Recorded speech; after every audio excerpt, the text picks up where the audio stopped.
gubaa laphee kootii jecha kennaaf jiisii kana dhagahuunuu hedduu natti tolaa gaafas gammachuun koo daraan natti caalaa gaafas gammachuun koo daraan natti caalaa buna nugiin kaati dhugaa dubbachuufi bifa bareedina kee idiin chokolaataa isa jedhe kana isa dhugaa dubbachuuf baga dhiirri wayisii biran jiraati chokolaataa wanjisiis jedhee si nyaata irraa of eeggadhu sakuriitii weellisii kaa'amuu qaba fajiriidhaaf jechuudha fajirii obboleetti koo jedhi gidduudhaan keessa buusu obboleetti koo jedhi jetti laala Neighbor, wallahi hin jedhu. Isa obboleettii koo sana guyyaa biraa jenna. Barbaannee jenna isa. Of keessaa hin qabu kun. Mana obboleettii koo fajirii minaan jedhaa keessa buus malee adda. Okay. Tole qoy. Okay. Sirriidha. Tole. Walalichaan fidhaa dhaggeeffadhu gaa. Sagaleen kee utuu muuziqii akka ni das na hidhula asiinatti tola wallahi. Beekamii utii qabataa gabar maal akka sitti wajjini. Okay.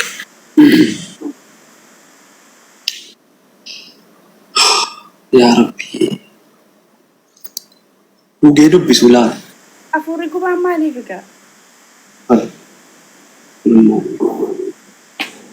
Waa'ee kee asabaa yeroon deemu alaa deebi'eetuun galuu mana koon wallaalaa utuman si yaaduu utuun si asabuu nan deema nan fiiga tasuman dadhabuu qaamaan achi teessee yaadaan tarii as jirtaa natti rurruuqamtee naa wajjiniin deemtaa utuman hin rafin abjuu fakkeessitee utuman hin dhugin yaadaan macheessitee garaan koos fayyaadhaan hanqallee pirishiinii maalumaan na hattee fajirii natti himi jedhee yoon gaafadhu ija keessa laalaa gorora siin argee kan akka walalaa hidhiin siin bareeda akka chokolaataa yaa Rabbi ana moo nama biraat nyaataa jedheetan ilaallaan seeqxe hojii Rabbii ilkee isheen argee adii akka cabbii isa duraa caalatti yaada siin hatamee gadiin taa'e ofirra garaan na raafame dhuftee harka qabdee ol kahinaan jettee himimmaan jaalalaa maddii lolaaftee kan qorataa ta'u natti himtee gaaffii koo fudhatte. Anis waadaan galeef onnee koottoof kenne hanga lubbuun jiru akka harkaan fudhanne xiqqoodha ammallee anaan hiriyaadha kan rabbinaaf kenne nan galateeffadha. Dawaa dhukkuba koo kan naaf laattu fayyaa bareedduu obsituu hawwee jiruu kiyyaa gaafan qorru haduu taateetu natti fixaa yoon gubadhu simboon na qabbaneessita gaafa cittoo gaafa miskii gaafa jaalalaan lilmooftee na lixxee dawooftee na yaaltee fayyiftee na dhaabdee boojitee dhuunfattee anis kan siin tahee onnee koottoof kenne hanga lubbuun jiru harka akkam fudhanne bakkuma jirtutti na bira dhibdullee keessa kan koo jirtaa yoomus hin daganne atiyyuu naaf beektaa akkan si jaalladhu fajirii giiftii koo yoomuu naaf jiraadhu. Sai maa obboleetti.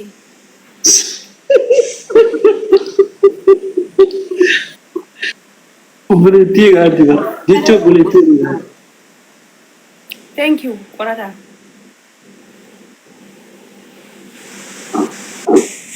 Omaanuti jechuun amma keessa kootii caalaa keessa koon ibsu walaloon kun dhugaa dubbachuuf bareedina kee illee ibsina.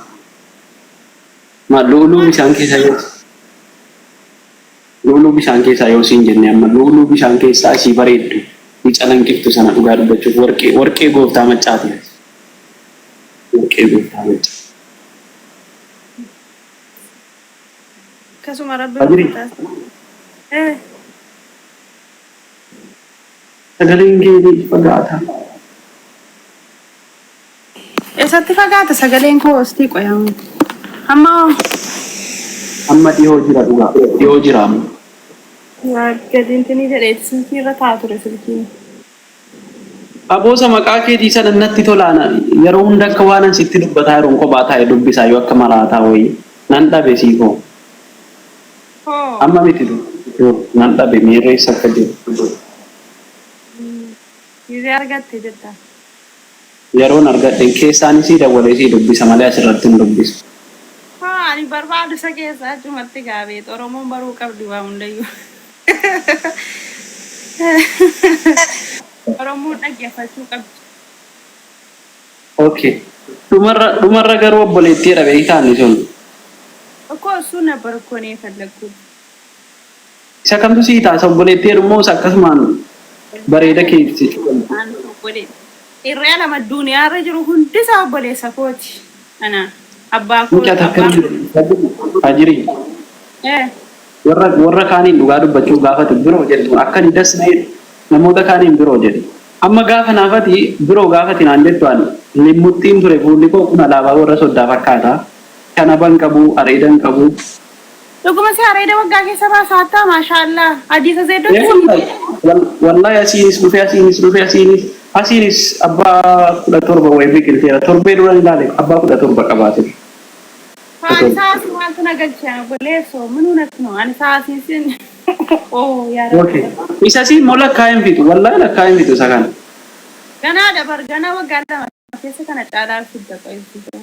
No lammatana kana fayila matana du kana sinadu bakka gaira full jedhee buutee dhufeera waan ta'eef nan dheeressa. Dheeressa isa kamtu sitti tola isa dheeratu moo isa gabaabbatu wayii. Ana maaltu nagalchaan akkasitti tole haqii gaaffii kee gaafadhu namaan. Keessa deebitee kaa yaa rabbi yaa Allah. Keessa deebitee. أنا مش زوجتك ولا مرتك أنا مش مكتوب تبعتك. Okay شباب. Akka obboleettii tokkooti asirraa nyaara qabaachuun kee badaa bareedaadha. Nyaara? Okay. Obboleettii tolee shi bakka. Shi bakka afaa jiru. Wallahi nan labe. Riicha nan labe. Haadha barreessitee asirra. Amma miti bar ture haadha bar.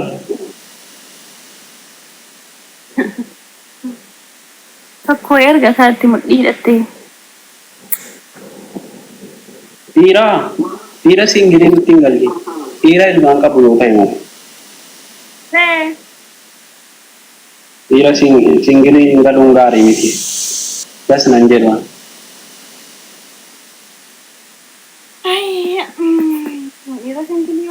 Wallahi waliin fakkaannu qo'e naafati fajiri isuma dhugaa. Jamara nama saasalalan wal fakkaanna wallahi. Dhugaa dubbachuuf. Obbolaa dabalamatu. Yaa Rabbi ilmoon kee fi ilmoon koo akka inni bareedu quba qabdaa. Jechuun ilmoon. Walti wayinatti dawwalaati. Okay. Natti dawwalaati. Okay. Dalti. Hindi damaira. Hindi damaira. Free doctor. No, kosaar maamale ana fajiri wallahi bola. Ana fajiri no bola. Kosaar maamale ana fisi no bola. Garuu beekamu gara fuula duraan beekamu. Sobdee baate. Gara fuula duraan beekamu ammaaf garuu bolaadha. Iyyuu walaloon si tokko eessa bade wallahi billahi. Eessa bade maqaa siitiin an barreesse wal tokko wayi. Miskiina baraa.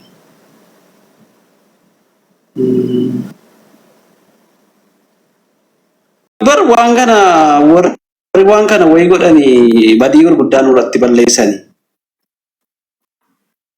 Qeensa jaraa hin uuman, rifeensa jaraa hin uuman, wanta baay'ee isaanii uuman nuyi wanti uumame tokko hin jiru. Fixi erga dhattee keessa jechuun kee namne fixi hunda isaa'u wayifan jedhe. Goobattuuman, asiittuuman, duubaattuuman, bakka hundaattuuman isii galee. Duubachuun gara jira amma. Iliyyaa.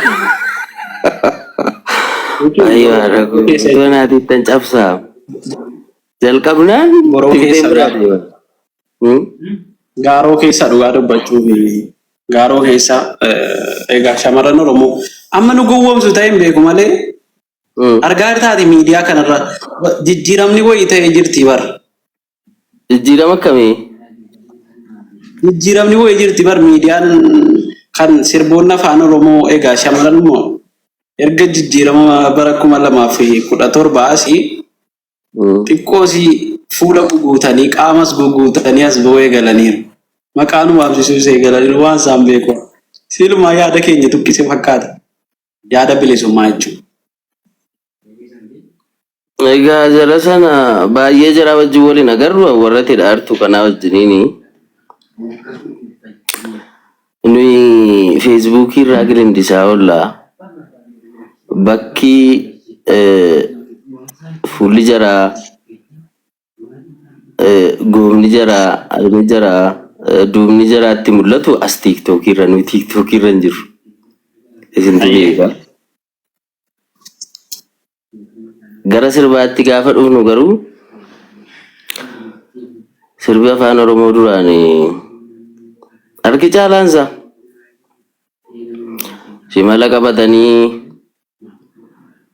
xilaa qabatanii bulukkoo lafarra harkisaa gaabii lafarra harkisaa namni bosona keessa deemanii abiddatti naanna'anii yeroo sirban namni karaan dhuma. Amma sirbi afaan Oromoo harki caalaan magaalatti galaa jira. Fooqii keessatti waraabamaa, asfaaltii irratti, koriidarii irratti waraabamaa, makiinaa ammayyaa irratti waraabamaa, akkas ta'e amma kilabii keessatti waraabamaa. Fooyya'insa ta'eedhaa fi gaddee bi'aa jira ta'ee isa rabbita beeku garuu jijjiiramni jira. Akkuma ati jette. Amma sirba kan Ibroomu maal jedha maqaan isaa? Kana sirba ajaa'ibsi. Yaa Allah yaa Allah. Dhaggeeffadhee quufuun dadhabe wallahi billahi. Sagaleen isaa kaameeraamaniin sun illee jabeeffamuu qaba. Namichi Ibroon mata Ibroon jalqabumayyuu Ibroon yeroo baay'ee wal arginaa hojii hojjetu kana hojii baay'ee of harkaa qaba. Hojiin hojjetee lafa tifoozoo dhabuu isaatiin ukkaamamee hafe malee nama beekamtii kennuuf nama beeksisuuf dhabeetu ukkaamamee hafe malee artistii cimaadhaan ofumaaf jalqabuma.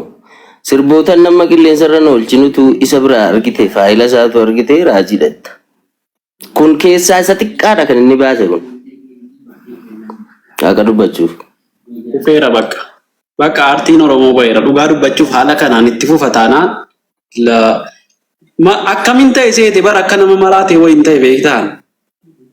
Yuutuubii jala utuun hin seeniin tiiktookii jala yeroon arge gadi hin buusa. Ammas gatiin silallaa godhee deeme innaan sirbuma sana isa ijoolleen duwit godhan fa'itu natti dhudhufa. Ammas isumaan sida gadi buuse amma dhageen gadi buusa haaraasee. Utuun akkas jedhu gara 10 wayiin gadi buuse beektaa. Wallahi yeroon gaaraarii koo ilaalu sagaleen isaa bifuma tokko innan gadi bubuusaa jiru isuman jalqaba gadi bubuuse yeroo 10 wayigaa deebisee gubee yuutuubii keessaa buufadhee bu'aa guutuusa daseedha. Amma silaa hundiyyuu sirbicha dhaggeeffatee walaloosaa yeedaloosaa itti toleetuma dhaggeeffatee tuma ittiin gammaduudhaaf ragaduuf ajaa'ibsiifachuu ta'eeti malee silaa ogeessi muuziqaatu jiraate namni saayinsii muuziqaa beeku. Waa'ee aartii kana beeku waa'ee sirboota afaan Oromoo sirriitti beeku silaa sirba sana hin qaaccessa ta'eeti tokko tokkoon ergaa inni dabarfachuu barbaade miidhagina sirbichaa lookeeshiniin itti waraabame jabina artistichaa jabina kaameeraamaanii jabina shubbistootaa dadhabina jira kana utuu hin qaacceffama ta'eeti ogeessituu qaaccesseera ta'eeti wanta bal'aa nama hubachiisuu danda'a artistoota gara fuulduraa jiraniif illee keessumaa immoo namni aadaa arsii beeku sirba aadaa arsii namni sirriitti keessa isaa beeku jechoota inni fayyadame walaloosaa yeedaloosaa tokko tokkoon walaloosaa kophaatti qaaccessitaa yeedaloosaa kophaatti qaaccessitaa keeroogiraafii warra achirratti shubbisan daayireektara isaa lookeeshinii bakka iddoo sirboonni sun itti filataman moodelistu kun wanti qaacessuu dandeessa turte. Garuu namni hin jiru gaa tifoozoon qabunni. Abshir ansiru badha. Nanu badha abshir. Akkasuma bar gaafa wal anaaf isii walitti dhufnu namoonni baay'een isiin hubatan akkuma kee kanatti gorseen egaa amma quraana qabne kitaaba qabne yoon sigane jannanni na hagan jennee walitti dhufne beekaa jannanni na hagan maaltu kakaa kana hundaan singe rakkoo jiraayi jechuun amma beekaa amma jechuudha manaa mana jaalalleewwan hariiroo jaalalaatiin walitti dhufanii akkasitti kakatanii walitti dhufanii nagarree waan jiru wayitu jira amma dhiirri isii jaallate yookaan isiidhaan walitti dhufuu yaadu achumaan du'a mana tonkolaan deeme beektaa dhiirri manaa godhe hin du'a achumaan. Maaluma haasa'aa jira mana amma footoo dhuma kee kana screenshootii goonee Beenishaangul Gumuz geessine horii tonkaayii tokko jiraachi. No geesseera baran. Alex geessee baata. Dooktar waan akkanaatti naman taate. Uffisa waan akkanaatti nama qoqqolaa munaan jaangan gurra na ta'e. Nagaa keechanii nagaa keerratti. Isbiinsi abaaraartii qorataasi. Innaa rakkoon hoo jiraate bilbili bakka kaayyoon keenya ni guddaa maani beektaa qorata yeroo baay'ee namni nu hubatu namoonni dhiironni singiliin asirra jirru baay'een keenya anillee gaatii tokkii kanarraan dhufu yeroon dhufutti kaayyoon kun ni guddaan bultii namaa dhiigee bultii koo jaarrachuu maaliif akka walitti akka dubbachuun firooma namni of caala nama jaallatu wanti gaarii lafa kanarra jiru hundi kan kootuu ta'e nan jaaladha. Atis akkasuma. Wayyoo. Dooktar profaayilii keenya godhateera gara feesbuukiiti. Beekan. Wallahi si seenshira wayin shira jedhee nama profaayilii kee godhateeru si seensi sagalee wayisitti qabe kan mo'itii godhadde. An siifan ergaa. Hayi naan jedhe an profaayilii siifan ergaa. Ani beeku nama baay'ee profaayilii kiyya kaa'ateera suuraa san hin beeku. Bakka fammasteetta sanuu dhufe hayi naan jedhe beektaa ammoo mareef. Fammasteetta bakka. Alexitti shira jedhe abo si faana bar rabbitu jira Alex dhugaa dubbachuun. Hin danga'iin gurra kee lamaan duuchadhu jedhee. An maazariitu galgalaa gada mana eebbisti bar. Du'aayin sun siyaa qabatu dhugaa rabbi du'aayin haadhaa akka guddoodha bar. Du'aayin haadhaa. Waan hin jedhe si beeksisu. Ati garuu biyya dhufteetu nama dubbisinii. Ayi kabju. Ani moo? Yoom dhufne barganaa dhufuu deema. Dhugaa moo? Yaa. Bakka.